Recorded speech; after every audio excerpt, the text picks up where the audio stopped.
All right, all right. Welcome, everybody. Thank you for your patience as we transition from one panel to the next.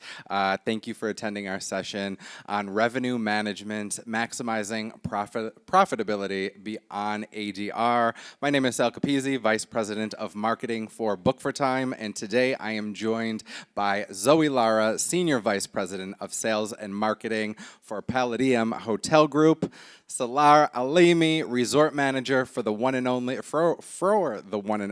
Four Seasons Las Vegas, and Jeff Borman, Vice President of Revenue Optimization at Ashford Inc. Welcome, guys. Thank you for joining me on this panel today. Today's panel, we're going to take you through, we're going to explore some strategies on how to maximize revenue through technology and other factors in the luxury hotel market. Salar, I want to go ahead and kick it off with you. What role does technology play in enhancing revenue management strategies for luxury hotels? Just putting me on the spot here. Well, since you manage the best one right across the street. You're kind.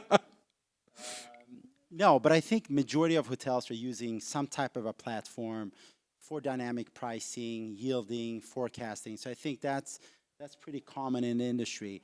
I think learning around the data is where it really becomes interesting. And a couple of weeks back, we had F1 for the second year here in Vegas, and it was softer than the first year. So we might think, why, right? So the luxury guests are thinking about the first F1 in Vegas. It's exclusive, it's new, they want to brag about something that they're the first to do. Would the system understand it? Would the system that we have think the same way about the second year? And the way we went in the first year, we had a 4.9 minimum, and we had a full deposit as well, and prepayment. So the strategy that I think is like, how can we bridge the gap between these two things about learning about the data, and what is your revenue management team going to do for the second year to set you up for success? And I think those are the questions sometimes that data might not always know and learn about it. And that's where I think the human intervention is really important to come in and bridge the gap between learning and then execution.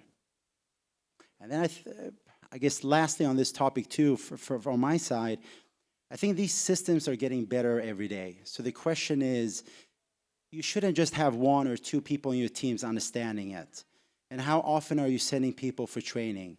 Because I think some people maybe have done it for 5 years, 10 years, 15 years, but these systems have progressed so much. So it's important to make sure that the training is not just an email from the supplier with 10 attachments and saying, okay, just look through all of these things, and this is what the updates are, that you actually can sit there, train, learn the software, so it's better on the implementation side. Zoe, from the marketing standpoint, just because we love it so much, how do you like to work with, property managers across, Palladium Hotel Group when they want to promote something to drive revenue, to increase revenue? What's kind of the strategy? Do they come to you, or do you put forth ideas for, your spa directors, your ancillary revenue management? Well, they do come to us. Definitely, that is something that it's hard. I wouldn't say it's an easy path. I guess like we heard yesterday, in the travel industry, especially in the hotel industry, most people know that or think that they know everything about everything, which is fine. It's fine. So operations, in this case, they know it all about operations. Sales and marketing, they know it all. Distributions are the experts, and at the end, the beauty of it is to create what we call in Palladium the triangle: sales, operations, and finance. And we do sit together to plan, to budget, to see what the necessity is, whether it's established property, it's an owned property, or it's a property that we're going to take over. And that definitely is a compound. It's not an individual thing. I always say to the team, it's very difficult to sell something, to market something, and to operate it, and then be able to collect those funds. So if we are not all together, and especially in these big projects, and be able to get the know-how on how to land these processes, definitely is not going to have a good ending. At some point, there would be a loose end.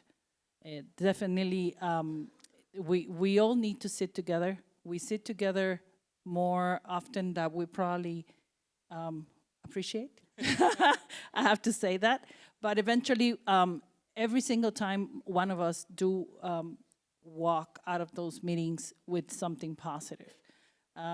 Usually there's a sad face, I have to say that, being trustful on the subject, because everyone wants have their own purpose.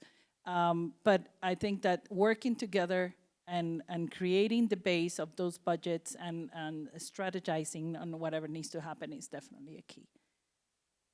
Got it. Jeff, I want to, yep, go ahead. There's a gap that has to be filled in luxury that doesn't exist in other parts of our business, where there's a ton of pricing science that guides 95% of the hotels out there, right? What is a room worth? And here's your supply on any given day, here's your demand on any given day, and this is the most optimal place to put it. That's pretty simple, and that exists in most revenue management systems.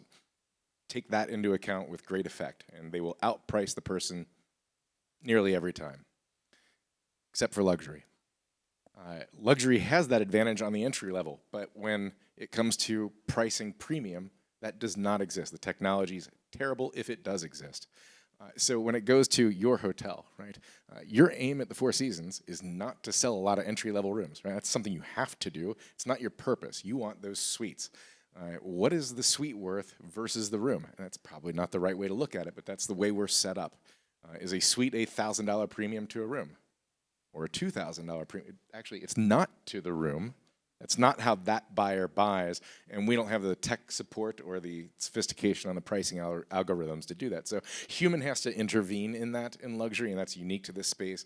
If there's any data providers who want to fill that in, gigantic opportunity. I gave an illustration of this, and I'll try this with all of you.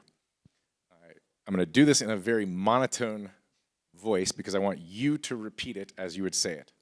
So you're going to see a friend, you're staying at a hotel, and you say, I have a room at the Marriott. Now repeat after me in the way you would say, I have a suite at the Ritz-Carlton. Wait a minute, we have a suite at the Waldorf Astoria. Either way, right? Go ahead, Jeff. What happened with the Four Seasons here, Jeff? Come on, Four bring it in Seasons. here. I have a suite at the Four Show me a Seasons. carrot here. The intonation in your voices and the smiles that I could see when you said the latter, how do you price that? And there's no science for pricing that today. Awesome. Thank you so much, Jeff. I want to continue going with our next question with you. How can luxury hotels balance direct bookings versus third-party channels to maximize that revenue? Start by not asking the question, honestly. No, for luxury, for the rest of the business, again, 95% of our hotels, book direct makes tons of sense. It's at the top of the pedestal. Probably shouldn't be that high on the priority either. Like first fill your hotel, then worry how it got in there. For luxury, I actually don't care, right? The best customer is probably not coming to me direct, right? Four Seasons, you may have a little bit of an advantage there because the Four Seasons customer is thinking Four Seasons before they're thinking, I just need a hotel room, right? But for most luxury hotels, the customer is being found through a travel agency, right? Who is my trusted advisor? Who is the person who said, you have to stay there, right? That network is where you're making that money. So actually, I don't really care that much about book direct because my best customer might be from FHR, not brand.com. FHR guest, sorry, I'm not taking cash from Amex, but I'm willing. They pay full retail, right? I don't have to give them a member discount. I might give them a small resort credit and a late checkout. Big deal, doesn't cost me anything. And for that full retail rate, $1,000 a night, it's nothing to me. It's probably less than the channel costs I pay. What they spend then out of wallet on F&B and ancillary far exceeds my direct bookings in most cases. So I'm actually not the advocate for luxury needs to focus on direct. It's a nicety, but it's got too big a seat at the table. I would just jump in here of a slight different thought, but I like where Jeff is going. But I think when I think of third parties, let's not fight the current, right? Because they're around and they're going to stick around. They're investing so massively in technology, so they're going to be around. So how can we use them towards our advantage, and how can we maximize that? But I'll also change slight different view of who's going to own the guest. I think ultimately it's going to be a fight of who's going to own the guest.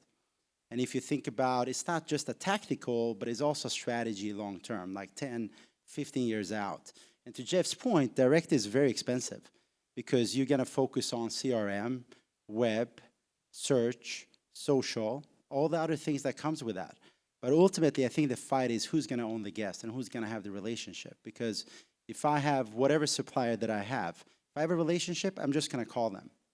So I think when you think about like 7, 10, 15 years out, and your profitability is like, where do you want to spend it, and who's going to own the guest? I think that's when it becomes interesting. Yeah, and I think what you're seeing here, your points are all right from your perspective, right?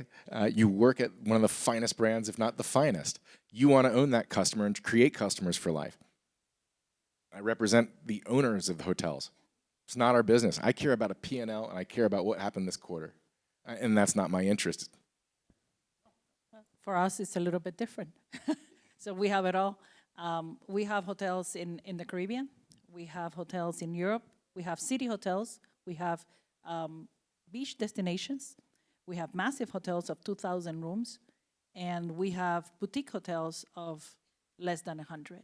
So our distribution is a little bit different and depends on the brand. It depends especially where you want to go. It depends of where your share on that destination is prompted to be. Palladium, in our case, is a Spanish company. They're based in Ibiza, and they're it. They are the prime hotels chain in Ibiza is Palladium Hotels with very famous hotels and brands.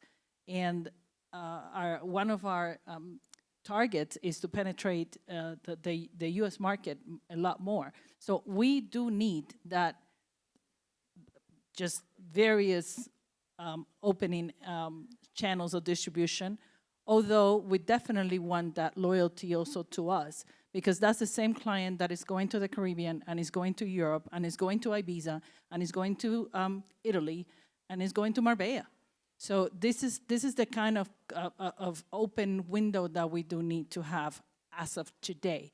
If we have this conversation in a few years, and it could probably be a little bit different, which is exactly what's happening in our hotels in Europe. At the beginning, they had this open focus on we need to sell to everybody, and right now it's pretty much a very close distribution of web, Expedia, and Booking, and that is it.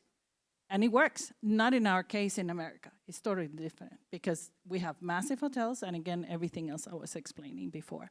So it just, I guess that the beauty of it could probably be, what is your hotel? What is your need? What is your brand penetration purpose?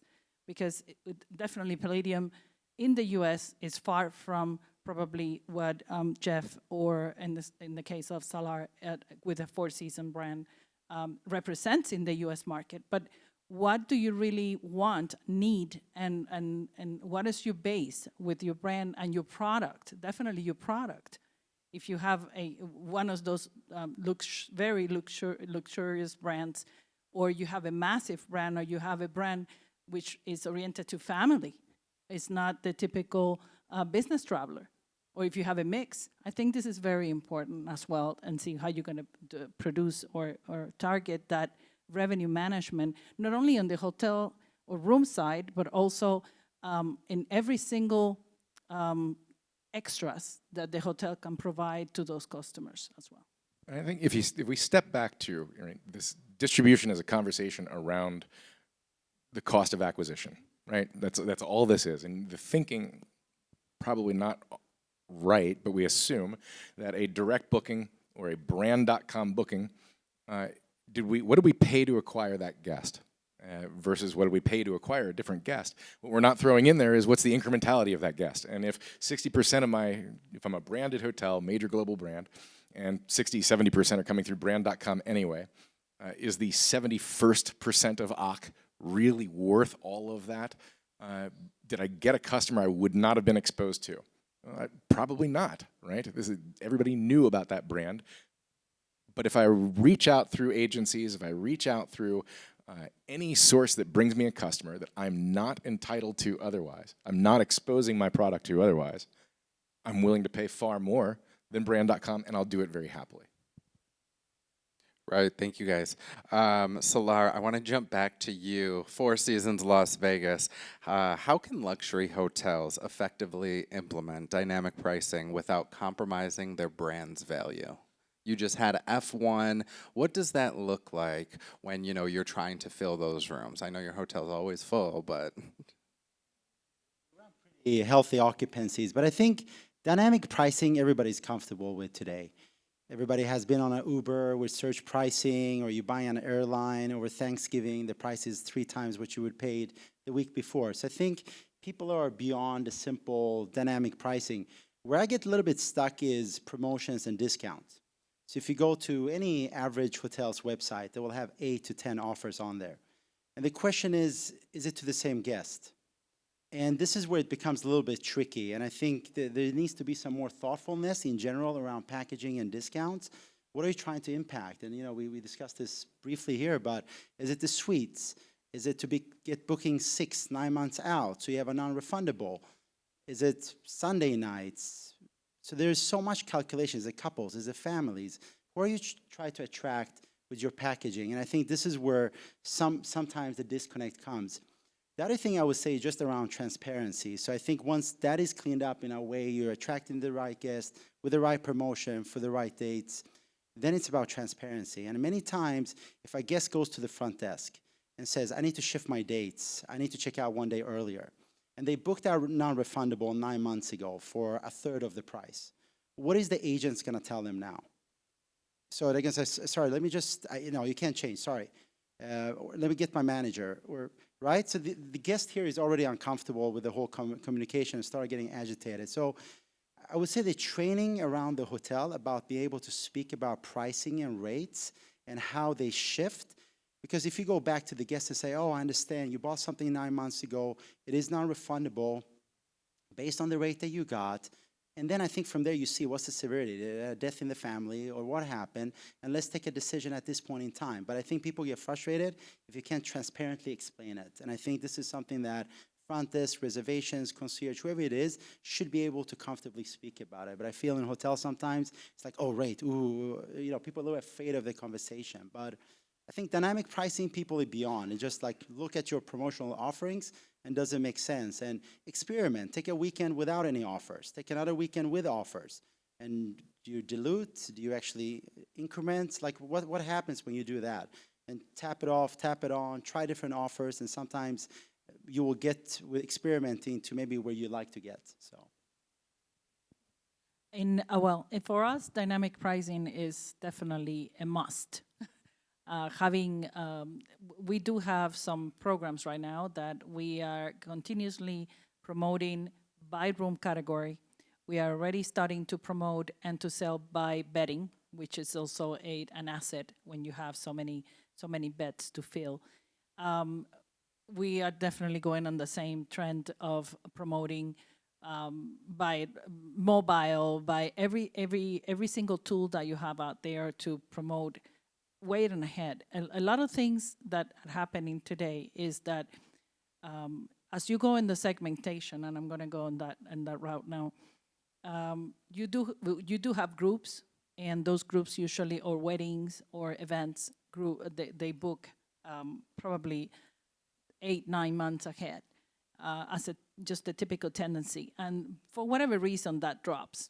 So that rate that you were selling 9 months ago, 10 months ago, all of a sudden it's no longer good, and you end up having 300, 400, 500 rooms empty, and there goes revenue management getting nervous by the GMs, by the asset managers, by everybody else around in this story, and they start dropping the rates. because they need to fill 300, 400 rooms.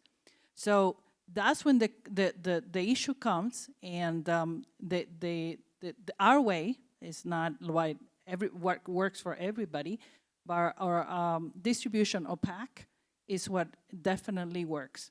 We do have charter rates because, like I said, we have destinations in the Caribbean, and we have hotels, we have charter rates, we have just the package, the room only, and the non-refundable. So we have to play in every single direction, and we will continue to do that. It's going to come a time where we are probably positioned much better, and we're able to do something different. But in every single case, I try to enforce to our revenue team to try to be flexible just on those very much ahead timing. Booking trends right now are not necessarily going that much ahead. The groups are even booking, we have a group request in the next 45 days, which is something we have not seen before. So decisions are being made with no budget, because if you ask them, they have no budget. What's your budget? I have no budget. Okay, if you have no budget, how are you going to travel? Well, we'll figure it out later. So that is a lot more prompted to emotions or to needs or to whatever reason the companies are decided to do this. But having groups in 35, 45, 60 days is extremely dangerous for revenue management and just the P&Ls that you were talking about. However, we need to adapt. You need to adapt and be pretty much on that dynamic, not just necessarily dynamic in the revenue management. You need to be dynamic on the decision making. And you need to have and train your team to be dynamic and just support your team so that the rest of the surrounding purposes actually understand how this works. Okay. I saw just yesterday an analysis by Lighthouse, and they showed the price of a room and then where it starts versus where it finishes, 365 days out to arrival. And it goes like this. Until about 30 days out, this is all hotels across the US. And then at 30 days out, it starts to come back up. And of course, it ends at 0 because that's the baseline, right? And I'm looking at this graph and I'm thinking, this is the inverse of a booking window. The exact, right? We start our prices high when nobody's even checking. Right when everybody starts to book, they're at their lowest. And by the time it gets to arrival, is of course where it ends up and it starts to creep. This is the opposite of what we should be doing. And I love what Uber has done to train the planet on dynamic pricing. They no longer think it's a big deal. Nobody does. But it separates hospitality from other industries because try to get out of something with your Uber or your airline, but we are in hotels. We will take care of you. I actually like where it positions us. We can get the best of both worlds. We can be the friendly hoteliers that we want to be, and at the same time take all the benefits of tech and dynamic pricing right into our P&Ls. Absolutely. On the topic of dynamic pricing, Jeff, what are some best practices in forecasting in the context of luxury hotel revenue management?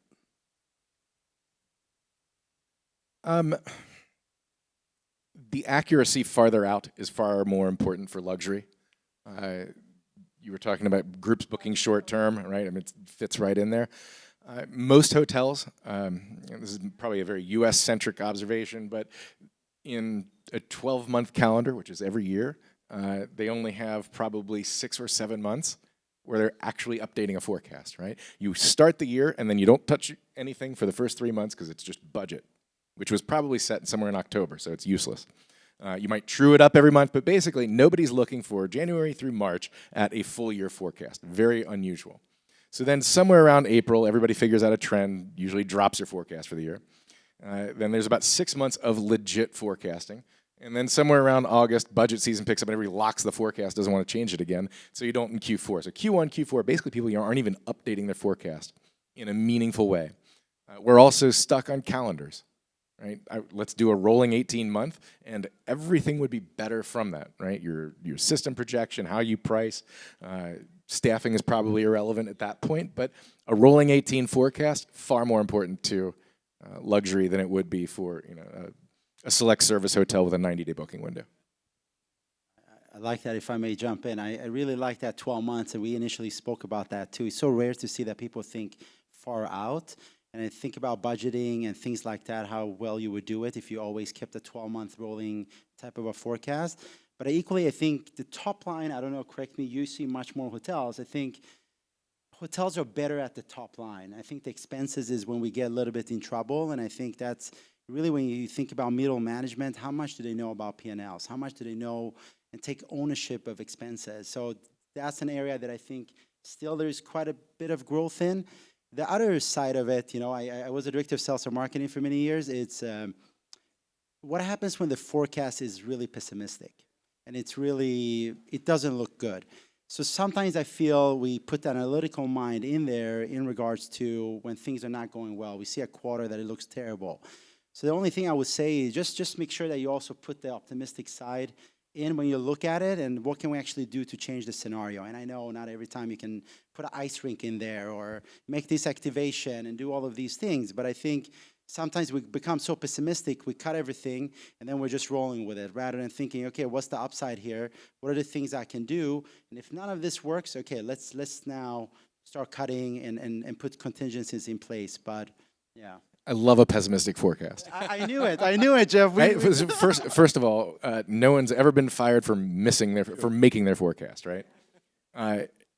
But it helps control the operation and the cost, right? I mean, if I don't know if I'm going to be at 65 or 60, say 60 and control the operation, control the cost, come in ahead and we'll be better off. There's a 45 to 90-day lag between the forecast being updated, when revenue management sees there's an issue on the horizon, and when the operation fully adjusts itself. If you can minimize that, let's start the other way. It's going to be bad, and let's be happy when it's good. I love it. It's just finding that balance in between, right? And being aspirational and finding that middle ground, I think, is just important. Yeah. Again, I'm different. Again, I'm different. I have a complex of 4 hotels in the Caribbean, so it's totally different. Our perspective is different. Our forecast does not exceed 4 months, so that's the reality. The loss, the staffing is totally different. When you work in the Caribbean, you need to program yourself a little bit different. Again, the forecast we had it at some point just the low forecast, which is a lot better for cost and so on. But when you have 2,000 room nights and to fill, and you have 2,000 rooms, and you're looking just at 4 months ahead, is extremely stressful. That is at least is our reality. The fact is that we have. I'm personally more into the trend of this is what we're trying to pitch, because the teams actually lose purposes when they go low. Is my perspective. They don't know what the forecast is. They just base it on numbers, and there's no feelings on actually what could actually be. The GMs and the operation, when you set them off for 60, 65, 70%, and you end up being over 80% for whatever reason, calls actually burn yourself. So because it's like, what are you guys doing? I don't have enough staff. I haven't prepared myself, and that could happen. That could happen. So I again, I encourage to everyone to see their own scenario, what is actually needed. I can't forecast in 10 months. I can't. I can't forecast in 6 months. It's totally it's not relevant. 4 or 5 months is already stressful. So my biggest and more accurate forecast is 60 days, and that is my reality. Anything above that, unless I have a group, the rest is very last minute. But again, it's a lot of volume to these hotels. Zoe, because of that short time span for you, do you typically look at previous years and what you've done in order to predict, say, like a March, April season, what the future March, April is going to be like? We definitely look at, and the revenue team definitely look at history. Although there is a huge component, there is really not a crystal ball unless someone actually shows it to us. I haven't seen it. And I'm being as realistic as possible. There's not a crystal ball, and the team works on that. They do work on it. is difficult. That's all I can say. It's very difficult.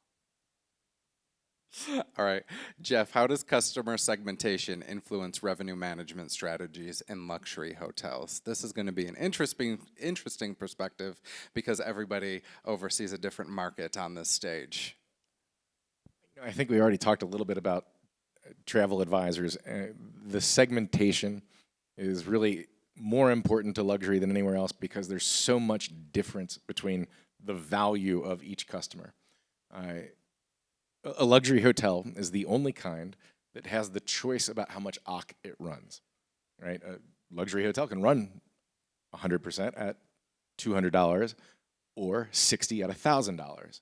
And so a luxury hotel makes that choice. This is where I want to position my property. Then comes segmentation behind that, right? So what is the best? How do I do that? How do I run 50 OC but $1,000 ADR? Who are the 50 that get me there, and where do I position that? Segmentation means a lot more to this audience than anybody else. From that step forward, it's ancillary, right? Or F&B or total wallet, choose your metric, but non-rooms revenue is as big of a deal here, if not more so than any other segment, right? So a guest that brings me equal value in F&B and ancillary spend and spa spend, I want to go get that guest, and I'm not sure that I care what it does to ADR, or at least I'm considering the dent it may put in ADR if it's a guest that's going to spend a lot with me. I can just add a little bit to it. I think segmentation ultimately equals profitability. So I think, what are you looking at, and what kind of guest do you want? Do you want more retail? Okay, your banquet's going to fall out. So you have to be very careful with the way you look at segmentation. But another thing that I would really advise is if you're trying to grow market share, let's say star or whatever metric you have for market share, let's say you're fourth in there, and now you want to grow to second or first. I think the first question is, what's the number one hotel? What kind of segmentation do they have? And let's say your hotel has been operating for 15, 20, 30 years, 5 years. Say, if I would open the hotel today, what's the segmentation I would go after? And this exercise, it's usually, if you suggest that idea, you go back to your hotels and say, hey, if we open the hotel today, it's been there for 30 years, what would our segmentation be?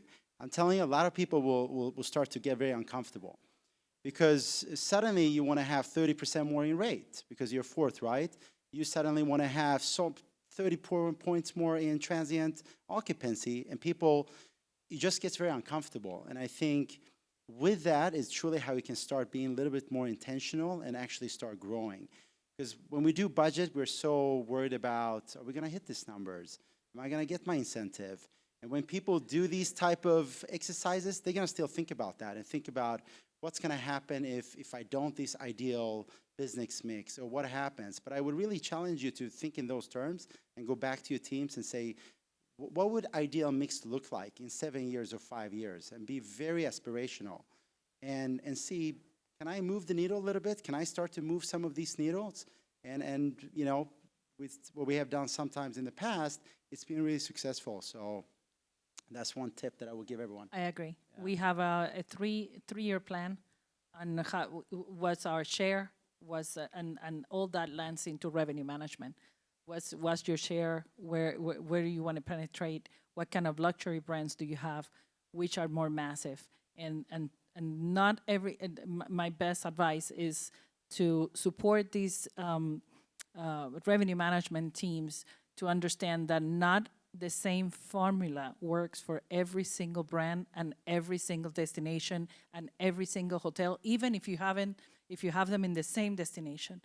The purpose is totally different. The P&Ls are different. The pricings it could be similar, but the results are totally different. So it's my advice in that end. Got it. And Zoe, what innovative approaches can be adopted to enhance guest experience while also driving revenue in those luxury hotels?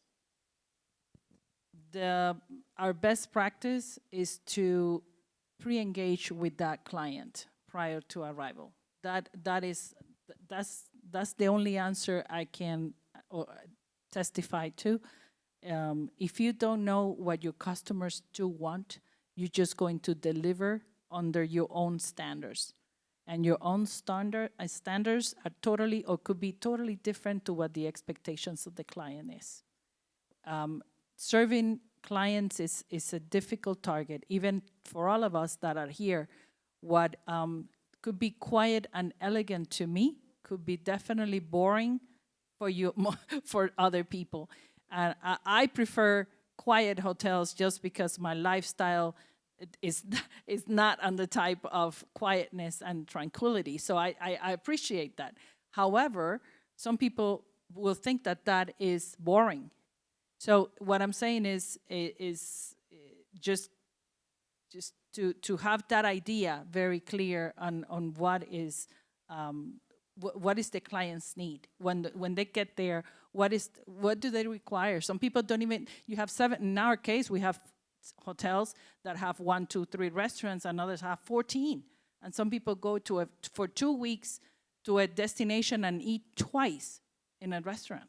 And it's like, okay, so what do they want? Room service for 12 nights.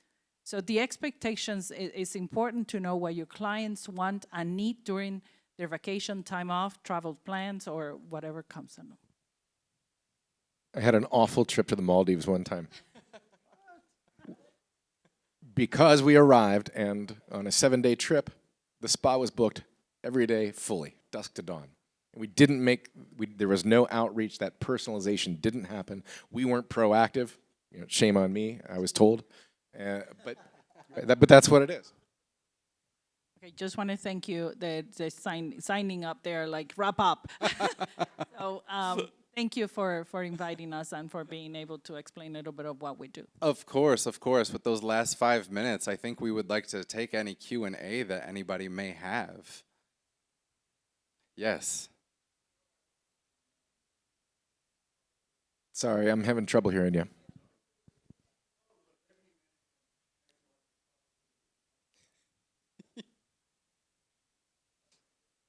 I'll have a microphone. Just talking about revenue management, maximising profitability beyond ADR. Now, ADR is from a revenue management perspective, is a matrix of how you're competing generally in the marketplace. Should we not be looking at TrevPAR and how you're actually building revenue outside the existing process? So, when the client checks out and the portfolio is closed, that's, the value of the customer then, yeah? So I'm just wondering whether ADR is the right metrics here. Yeah, the ADR is definitely a metric for us. The RevPAR is also a metric for us, and is definitely for the revenue team. However, like I said, for Palladium hotels, the triangle that I explained at the beginning of operation, sales, marketing, and finance is also a component of, when you hear finance, is what do you take to the bank, the ADR or the revenue? So the bank does not accept ADRs. The investment groups do take ADR. So it depends on what your audience and your purpose is, but the end result should be what your revenue, the total revenue is. The ADR is a great component because you work on that end. You put your marketing and your strategies on that. Okay. But the end result to us, I don't know for the rest, but to us is the ADR is important, the rev part is important, but the end result is the revenue, the total revenue. Thank you, Zoe. And I think I saw another hand go up somewhere in the left side of the room here. Yes. Nice loud voice.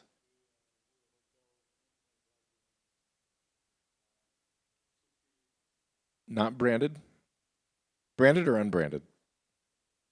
What location-ish, if you don't? So fairly remote.